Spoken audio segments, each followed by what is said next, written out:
¿Cómo les va? Bienvenidos a otra emisión de Filmoteca Online. Hoy tenemos un verdadero corto de terror. Es uno de los poquísimos films verdaderamente de propaganda que se conservan de la última dictadura, de varios que hubo, que por lo menos la gente de mi generación recuerda haber visto, yo recuerdo haber visto, y que nunca más aparecieron, supongo que en algún lado estarán. Películas de 20 minutos, media hora, 40, que se daban por televisión y a veces en el cine también, y que concentraban, digamos, el grueso de la propaganda oficialista. Porque por supuesto había algunos largometrajes que ratificaban alegremente los valores del gobierno de la dictadura, como las películas de Palito Ortega y algunas otras, pero el discurso directo, digamos, del gobierno llegaba a través de este tipo de materiales, ¿no? que se veían como complemento, o en forma de especiales para televisión, ¿no? Recuerdo uno que quisiera realmente volver a ver, que duraba alrededor de 40 minutos, era un mediometraje, sobre la campaña militar en Tucumán contra el ERP, que jamás he vuelto a ver ni he sabido de que exista todavía alguna copia. En algún lado, insisto, seguro que está. Pero bueno, lo más parecido a eso que sé que existe es esto que vamos a ver, que se llama Ganamos la Paz. Es un corto de media hora que cuenta la historia en versión autojustificativa del gobierno de la dictadura. Con una cantidad de material de archivo interesantísimo, y algunos hallazgos realmente que yo tampoco he visto en otro lado. Algunos incluso dan un poco de miedo, ¿no? Como esta cosa que por otra parte mucha gente de esa época recuerda también como algo raro, que es que un discurso de Perón habla y al mismo tiempo, no después, sino al mismo tiempo que Perón dice lo que dice, está López Rega al lado diciendo lo mismo, es decir, haciendo como la mímica de lo que Perón está diciendo. Una cosa extrañísima, que como les digo, otra gente me ha dicho que recuerda perfectamente porque evidentemente les daba el mismo miedo que le da uno cuando lo ve, ¿no? El corto entonces se llama Ganamos la Paz. Tiene responsables al final, sus créditos. Yo creo que, por ejemplo, el guionista que firma Rambó debe ser un seudónimo. Pero este tipo de materiales, como les digo, era bastante más frecuente de lo que uno recuerda. Y por supuesto se recurría a profesionales del audiovisual para hacerlos, o sea que no son materiales para nada improvisados. Ganamos la Paz, entonces, un documento con la versión oficial, digamos, de la historia según la última dictadura. Es el film que vamos a ver a continuación, hoy en Filmoteca Online.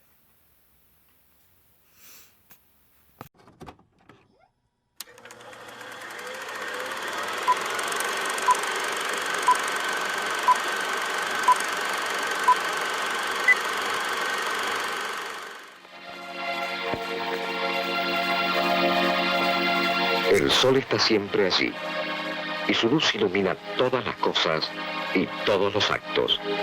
Hasta en las sombras más espesas llegan algunos de sus reflejos para aclararnos la realidad, como en todas las verdades que veremos, imágenes auténticas, hechos reales, captados por lentes inexorables.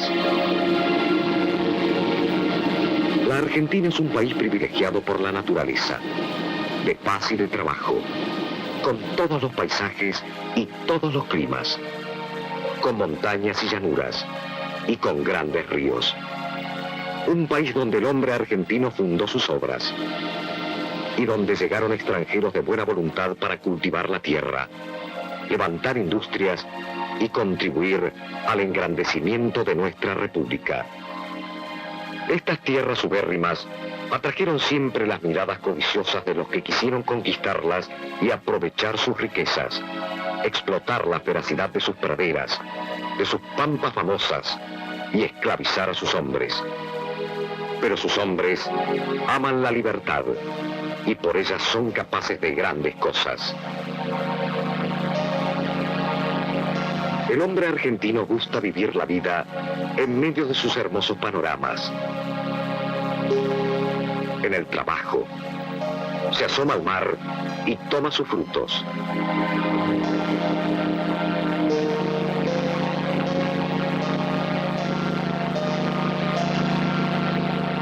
Ara los campos, cultiva cereales, recoge los granos y convierte este suelo en la canasta de pan del mundo.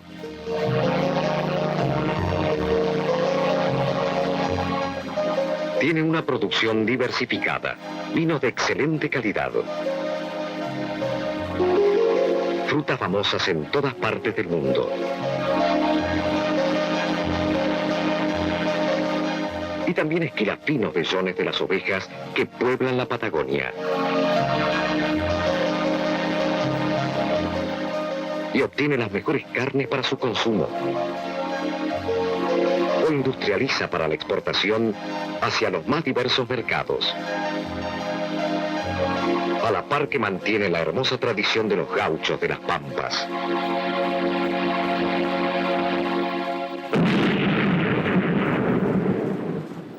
Un pueblo que oraba su suelo para obtener los minerales que procesa en sus altos hornos, modernos y de gran capacidad de producción.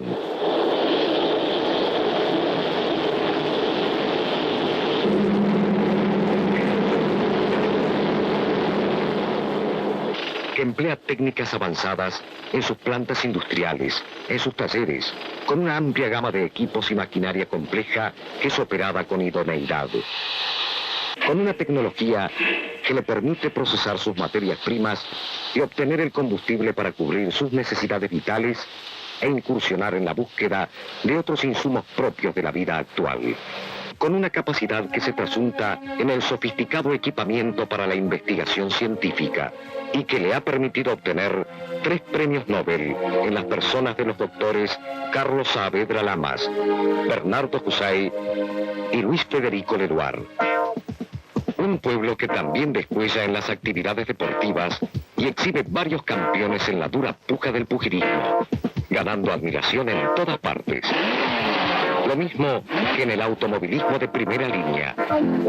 O como en el tenis, con figuras que no tienen parangón entre quienes lo practican en las distintas latitudes. O como en fútbol, en cuyas filas abundan figuras de excepción, ganando el derecho de realizar el torneo mundial. Como en polo, asimismo, donde tiene el mayor conjunto de jugadores que exhibe 10 de handicap. O las prácticas hípicas de destacado nivel. En la Argentina se vivía en paz.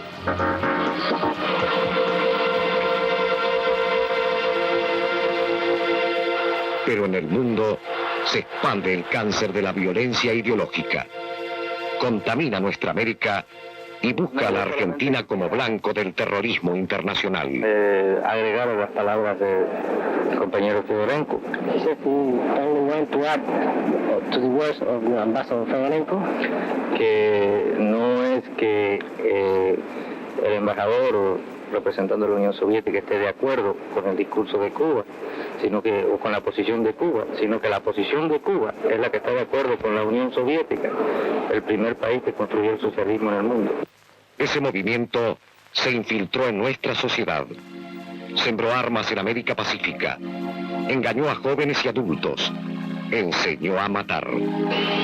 Así se asesinó, se copó aviones civiles y con frases hechas y arteros procederes confundieron las mentes.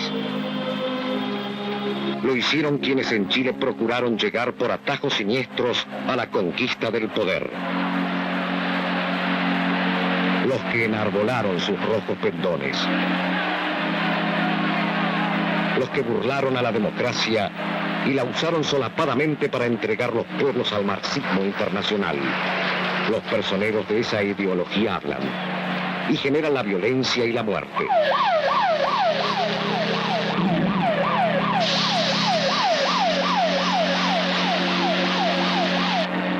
En todas partes hay puños en alto, golpes, sangre, heridos, muertos. La marea siniestra llegó a Oriente y también se enseñoreó allá la violencia irracional. En todas partes la paz es perturbada. Las autoridades legítimas son desafiadas por los que predican el odio, la destrucción, las soluciones prepotentes.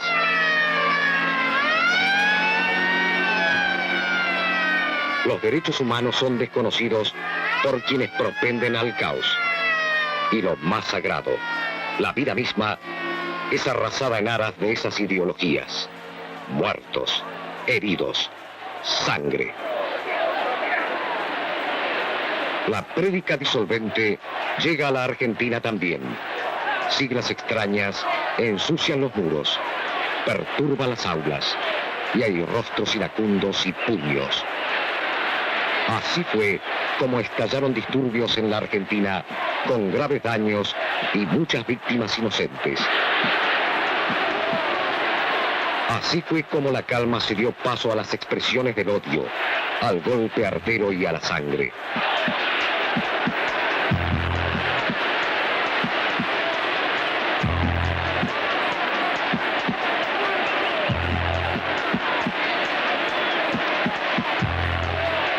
No solamente en Buenos Aires se asentó la violencia. Otras ciudades del país sufrieron esa invasión siniestra. Rosario, Córdoba. Los terroristas ensayan allí sus métodos destructivos. Siempre el fuego, la pedrada, la bomba. Las barricadas del odio y las víctimas sangrantes.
Quedan restos, esqueletos de vehículos incendiados. La pasión malsana busca desde las sombras víctimas precisas, como cuando un alto dirigente sindical metalúrgico cayó bajo las balas asesinas. Le sucedió luego la bomba que destruye.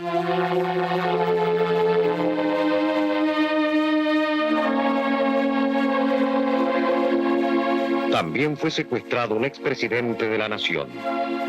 La sociedad argentina se conmovió al comprobar cómo se extendía el cáncer.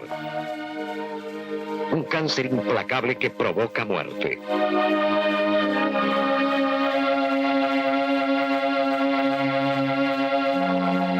En un oscuro pueblito provinciano fueron descubiertos los restos lacerados del exmandatario asesinado.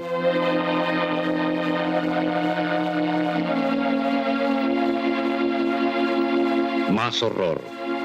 La ciudadanía argentina repudia esa crueldad.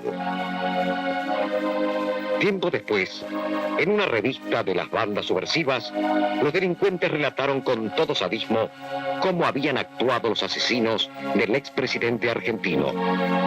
No obviaron detalle alguno sobre ese crimen.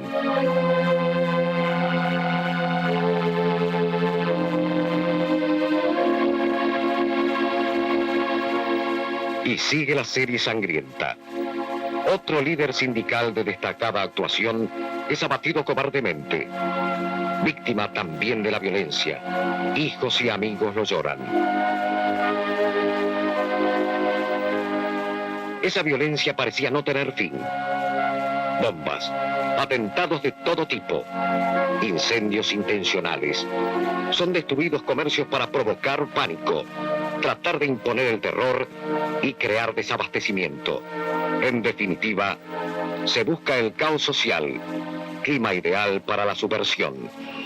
Ante esa situación, ejecutivos de importantes empresas y funcionarios diplomáticos, inseguras sus vidas y sus familias, abandonan el país.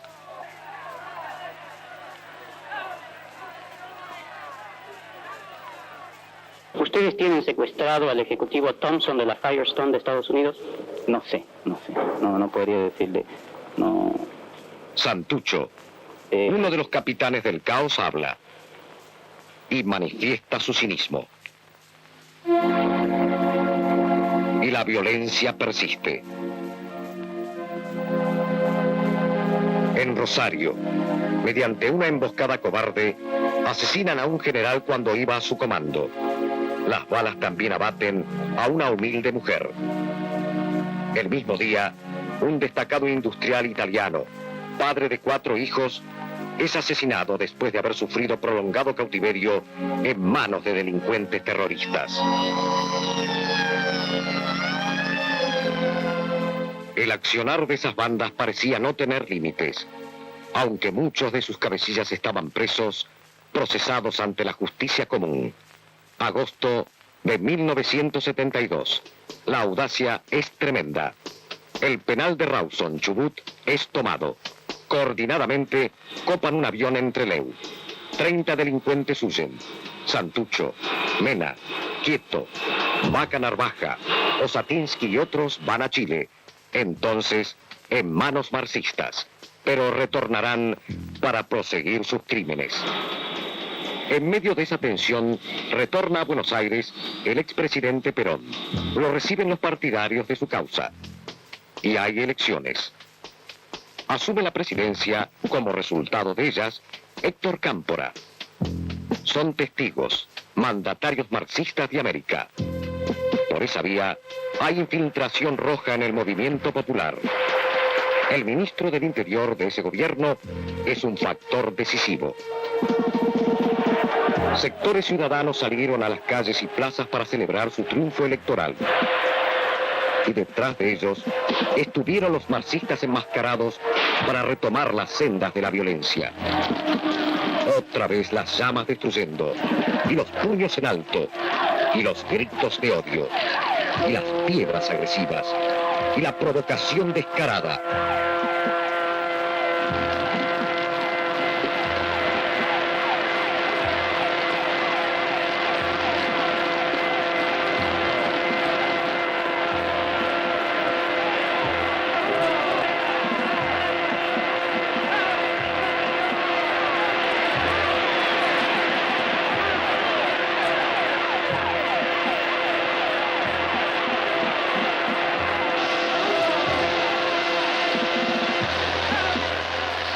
Y mientras las fuerzas del orden procuran evitar daños mayores, la Plaza de Mayo, recinto de los acontecimientos históricos argentinos, es invadida ese 25 de mayo de 1973 por carteles marxistas y puños en alto. Entre tanto, los cómplices de la subversión, encaramados en el gobierno, a la sombra de un equívoco concepto de la libertad, abren las puertas de las cárceles a los delincuentes. Retornan desde los penales del sur en aviones. ¿Acaso para sumarse a la paz? No. Vuelven en actitud violenta al robo y al asesinato. Dejan las rejas tras de sí y son recibidos como héroes por sus secuaces.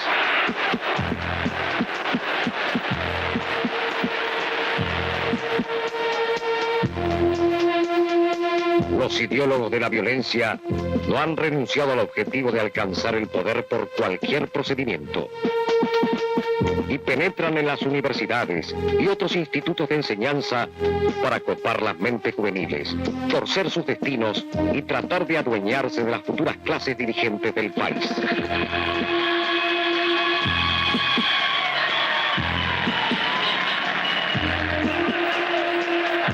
...20 de junio de 1973... Perón retorna definitivamente al país. Columnas de manifestantes se vuelcan en las proximidades del aeropuerto de Ezeiza para darle la bienvenida.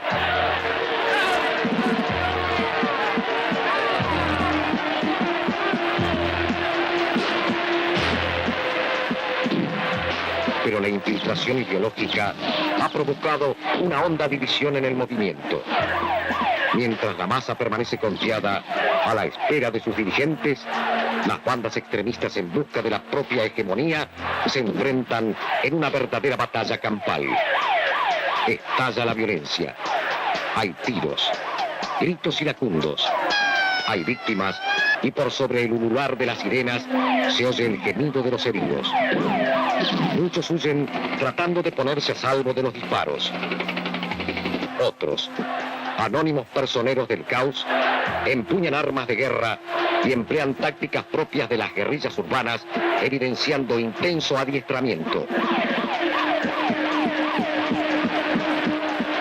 Y hay una víctima principal, la mayoría que permanece azorada, ajena a esta explosión extremista.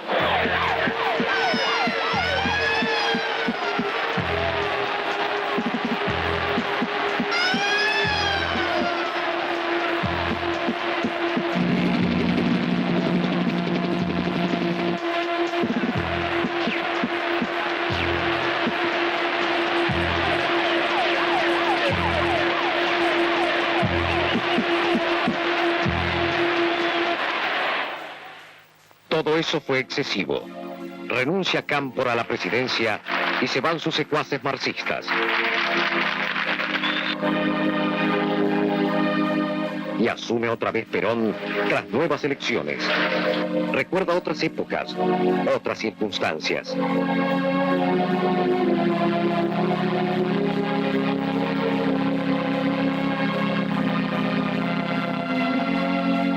Pero su movimiento ya no es el mismo. Está profundamente infiltrado por los elementos terroristas que lo han penetrado para aprovecharlo. Lo demuestran en sus actitudes y en sus manifestaciones. Puesto ante esa realidad, el presidente habla a la multitud y lo hace desde atrás de un cristal de seguridad que apenas permite apreciar su imagen. Las organizaciones terroristas se burlan del gobierno. Habían simulado apoyarlo. Después, a su sombra, siguieron asesinando. Como cuando mataron a dirigentes gremiales, inclusive máximos conductores de las entidades obreras. El estupor se generaliza entre el pueblo. Nadie se siente seguro. Llega el Día del Trabajo y Perón reúne a sus seguidores en la Plaza de Mayo frente a la Casa de Gobierno. Les habla y acusa a los infiltrados en su movimiento. Pese a estos estúpidos que gritan, Su censura a la subversión es áspera y directa. que han visto caer a sus dirigentes asesinados sin que haya todavía sonado el escarmiento. Los grupos subversivos, que en otros tiempos él había alentado y ahora se disimulaban en sus filas, reaccionan ante tan clara alusión. Se van de la plaza y trazan un evidente enfrentamiento con el gobierno legal. Acentúa la subversión marxista su accionar. Hay más masacres. El terrorismo indiscriminado cobra otras víctimas. Caen civiles, militares, sacerdotes. Quieren imponer el terror, paralizar el cuerpo social de la República.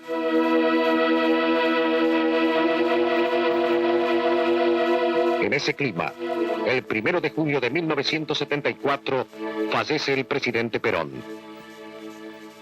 Su viuda, vicepresidente de la Nación, asume el poder ejecutivo según las normas de reemplazo previstas. El gobierno ve acentuar su desgaste en forma persistente e irreversible. Los grupos subversivos pretenden crear una zona dominada en una de las provincias más queridas por los argentinos, Tucumán. Se ocultan en montes y montañas. Pero el ejército argentino es llamado a actuar y en forma contundente aplasta esa pretensión.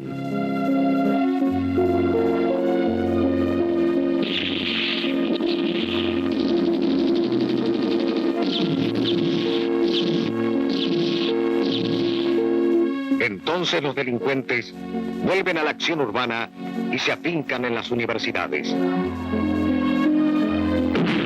Detonan bombas y causan más daños y víctimas.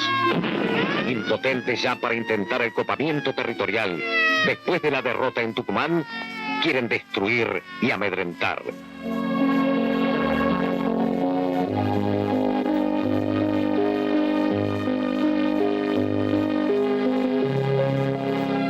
Desafían al gobierno, que no acierta con las medidas adecuadas, y asesinan al propio jefe de la Policía Federal. Continuamente caían víctimas del terrorismo.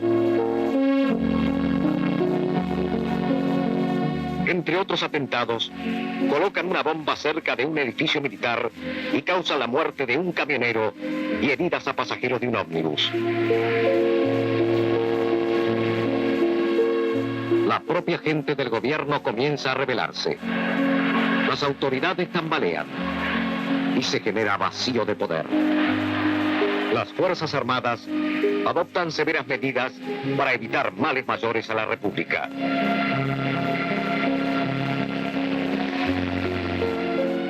Un audaz ataque al arsenal de Monte Chingolo es rechazado con graves pérdidas para las organizaciones subversivas que quedan desmanteladas como fuerza. Es el principio del fin para ellas. Capitán Petrucci, Teniente Primero Espinazi, Sargento Ayudante Cisterna, Soldado Rufolo, Soldado Caballero, Soldado Cecia, y a Dios nuestro Señor, en la inmensurable altura de su majestad, dar el descanso a vuestras almas y que ilumine al pueblo argentino para que vuestro martirio no sea en vano. Descansen en paz. El gobierno pierde el control de la situación. Los políticos no encuentran soluciones al vacío de poder. Las publicaciones periódicas se hacen eco. Se cierra un periodo oscuro para la historia del país.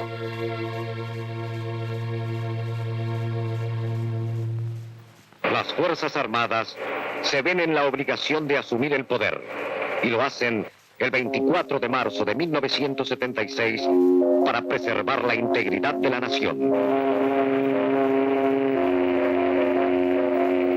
Muchos resortes de la delincuencia subversiva se aflojan. Sufre un duro revés cuando un militar cautivo, encerrado durante varios meses en un estrecho foso, logró evadirse para volver a las filas del ejército. La ciudadanía recupera la confianza en las fuerzas del orden. Las autoridades acentúan su acción. Es una vasta contraofensiva de las fuerzas legales.